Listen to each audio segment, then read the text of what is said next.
Fermerët do të përfitojnë kompensim të TVSH-s në masën 10% për blerjen e inputeve, por cila është procedura për ta përfituar atë përmes autofaturimit. Drejtoria e përgjithshme e tatimeve sqaron se blerësi i regjistruar për TVSH-n si grumbullues, përpunues ose agroturizëm i certifikuar lëshon faturë tatimore apo autofaturë në emër të prodhuesit bujqësor, pra fermerit, për mallrat ose shërbimet e blera.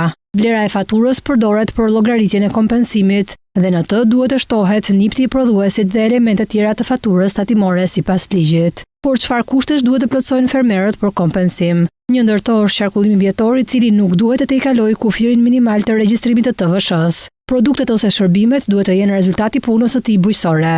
Mallrat ose shërbimet shiten tek persona të tatueshëm që nuk përfitojnë nga skema e kompensimit. Si dhe duhet të jenë të pajisur me numër identifikimi NIPT nga administrata tatimore pa pasur detyrim periodik për deklarim të TVSH-s. Norma e kompensimit është 10% e vlerës totale të produkteve të furnizuara nga prodhuesi bujqësor, të dokumentuara me fatura tatimore për gjatë një periudhe 6 mujore. Fermeri duhet të dorëzojë në administratën tatimore kërkesën për kompensim elektronikisht ose përmes shërbimit postar, duke bashkëlidhur kopjen e faturave të lëshuara nga blerësi i mallrave dhe shërbimeve bujqësore dhe numrin e llogarisë së tij bankare.